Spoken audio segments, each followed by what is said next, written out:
বিশ্বাস কথাটা ছোট হলেও অনেক দামি। কারণ বিশ্বাস ছাড়া বন্ধুত্ব হোক বা ভালোবাসা, কোনোটাই টিকিয়ে রাখা যায় না। কোনো কাজ শুরু করার আগে লোকে প্রথমে তোমাকে মজা করবে, তারপর তোমার সঙ্গ ছেড়ে দেবে, তারপর বিরোধ করবে। এরপর তুমি সফল হয়ে গেলে একদিন তারাই এসে বলবে, জানতাম তুমি জীবনে বড় কিছু করবে। আসলে ভালো খারাপ বলে কিছু হয় না। তুমি মানুষের মন রাখতে পারলে ভালো, আর না পারলেই খারাপ। প্রকৃত ভালোবাসা কখনো প্রিয় মানুষটার কাছে কোনো দামি গিফটের আশা করে না। আশা করে একটুখানি সম্মান, কেয়ারিং আর ভালোবাসার। শারীরিক দিক থেকে ছেলেরা হয়তো শক্তিশালী হতে পারে, তবে ইমোশনাল দিক থেকে যথেষ্ট দুর্বল। দায়িত্ব শব্দটা বড় অদ্ভুত।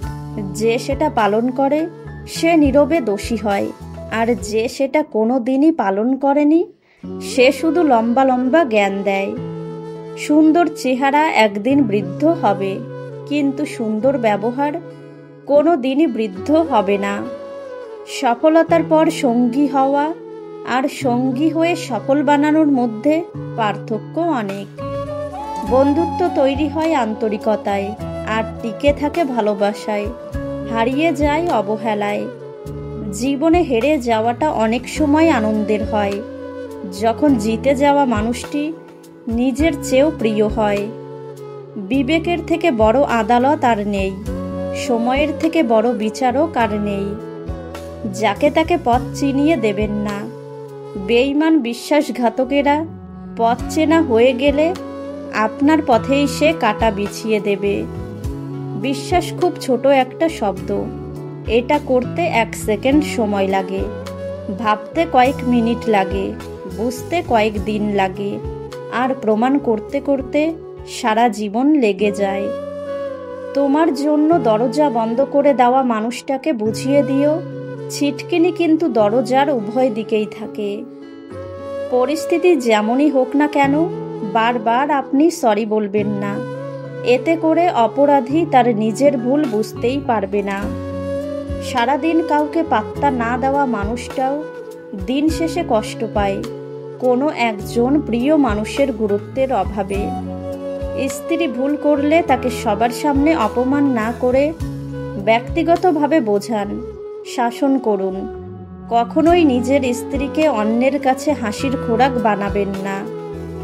লবণ আর চিনি দুটোই কিন্তু সাদা, পার্থক্য শুধু স্বাদে। ঠিক সেরকমই মানুষ আর অমানুষ দুটোই দেখতে একই রকম, পার্থক্য শুধু আচরণে।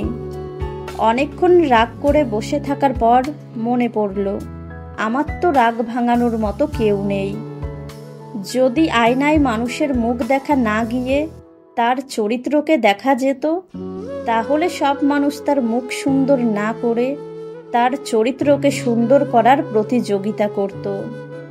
জন্ম দিল পিতামাতা, কেউ বা দিল নাম, সবটাই তো পরের দেওয়া, কি আছে তোর দাম। আদব কায়দা বলার ভাষা, সবটাই তো ধার। গুরুর কাছে শিক্ষা দীক্ষা, গর্বটা বলো কার। বিনা অপরাধে যারা শাস্তি পেয়েছে, তাদের মধ্যে একদল মানুষ জেনেছে ভালোবাসাও শাস্তিযোগ্য অপরাধ।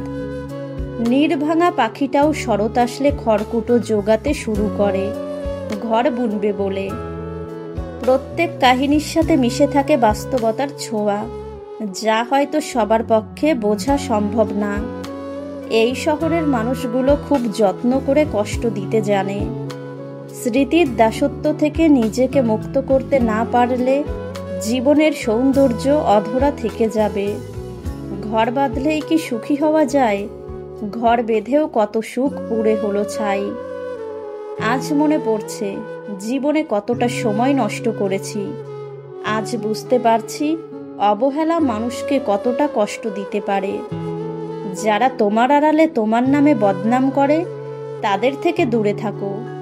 মনে রেখো, শত্রু কখনো বন্ধু হয় না।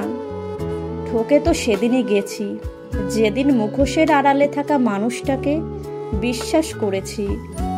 দুটি চোখের মধ্যে মেঘ থাকে না, তবুও জলে ভরে যায়। মানুষ আবহাওয়া নয়, তবুও বদলে যায়। কি আজব তাই না?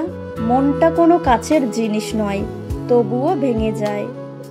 আঘাত ভুলে গেলেও আঘাতকারীকে ভোলা যায় না। ক্ষত শুকিয়ে গেলেও দাগ মুছে ফেলা যায় না। অবহেলা ভয়ানক একটা রোগ। প্রিয় মানুষগুলোর অবহেলা একটা মানুষকে ধীরে ধীরে জীবন্ত লাশে পরিণত করে দেয়।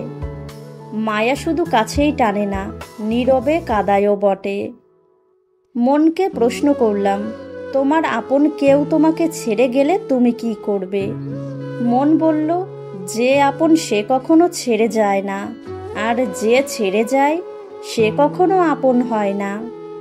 আমি বরাবরই দেখেছি তারাই জীবনের সবচেয়ে বেশি সুখী, যাদের জীবনের চাহিদা খুব কম। তারা হাজারো মন খারাপে হাসতে পারে, যারা অল্পতেই সন্তুষ্ট হতে পারে। হৃদয় খুন করতে যার হৃদয় কাঁপে না, শরীর খুন করতেও তার হাত কাঁপবে না। যদি দূরেই থাকতে চাও তবে আর সামনে এসো না। ঘৃণাই যদি করতে চাও তবে মিছে আর ভালোবেসো না। সময়ের সাথে ক্ষত শুকিয়ে গেলেও ক্ষতের সাথে মিশে থাকা মানুষটাকে সহজে মুছে ফেলা যায় না।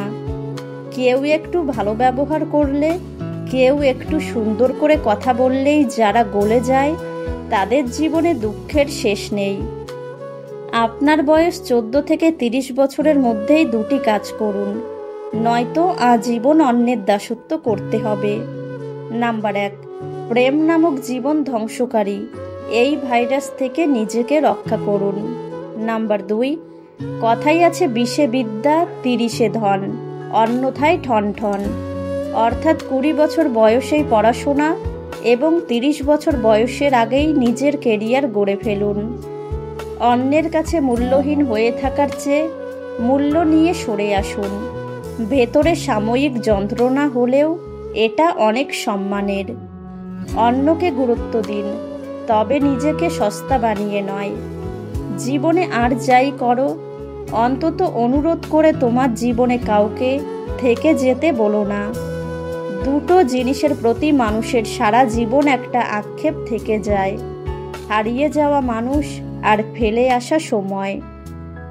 অর্থের টান পড়লে বোঝা যায় সবার আগে কাছের মানুষগুলোকে। আস্তে আস্তে নিজেদের কিভাবে আড়াল করে নেয়। একজন মহিলা একটি মাংস প্রস্তুতকারী কারখানায় কাজ করতেন। একদিন ডিউটির কাজ শেষে তিনি ফ্রিজার রুমে গেলেন কিছু পরীক্ষা করতে, কিন্তু দুর্ভাগ্যবশত রুমের দরজাটি ভেতর থেকে আপনা আপনি বন্ধ হয়ে গেল। তিনি চিৎকার করে সমস্ত শক্তি দিয়ে দরজায় শব্দ করতে লাগলেন, কিন্তু কেউ তার ডাকে সাড়া দিলেন না, কারণ সব কর্মচারী চলে গেছেন। তাছাড়া ফ্রিজার রুমের ভেতর থেকে বাহিরের মানুষ শব্দ শুনতে পায় না। 5 ঘন্টা পর তিনি যখন মৃত্যুর মুখোমুখি, ঠিক তখনই কারখানার নিরাপত্তা রক্ষী দরজা খুলে দিলেন। কাকতালীয়ভাবে সেদিন ভদ্র মহিলা প্রাণে বেঁচে গেলেন। পরবর্তীতে ভদ্র মহিলা যখন নিরাপত্তা রক্ষীকে জিজ্ঞেস করল সে কিভাবে এখানে আসলো, কেন দরজা খুলল, এটা তো তার রুটিন কাজ ছিল না, তখন সে উত্তরে বলল, আমি এই কারখানায় 35 বছর ধরে কাজ করছি। এখানে 100 জনেরও বেশি শ্রমিক কাজ করে, কিন্তু অনেকের মধ্যে আপনি একজন যিনি প্রতিদিন আমাকে সকালে শুভেচ্ছা জানাতেন আর বিকালে বিদায় জানাতেন। অবশ্য অনেকের কাছে আমি একজন নিরাপত্তা রক্ষী ছাড়া আর কিছুই না। যাই হোক, অন্যান্য দিনের মতো আপনি আজকেও কাজে যোগদানের সময় যথারীতি আমাকে শুভেচ্ছা জানিয়েছিলেন, কিন্তু কৌতূহলবশত খেয়াল করলাম প্রতিদিনের মতো কাজ শেষে যাওয়ার সময় বিদায় জানাননি। আমি আপনার এই মূল্যায়নটাকে সম্মান করি, কারণ এই শব্দগুলো আমাকে মনে করিয়ে দেয় যে নিরাপত্তা রক্ষী হলেও আমি একজন মানুষ। তাই সিদ্ধান্ত নিলাম কারখানাটা সার্চ করব। আমার মন বলছে আপনার কোনো একটা বিপদ হয়েছে বা হতে পারে, এবং এভাবেই কারখানার বিভিন্ন জায়গায় সার্চ করতে থাকি এবং অবশেষে আপনাকে দেখতে পাই। এই বাস্তব গল্পটি আমাদের শেখায় আমাদের প্রত্যেককে আমাদের আশেপাশের মানুষগুলোর প্রতি বিনয়ী হওয়া উচিত, সম্মান করা উচিত। কারণ আমরা জানি না আগামীকাল কি ঘটবে আমাদের জীবনে, কাকে প্রয়োজন হবে বিপদের দিনে আমাদের পাশে।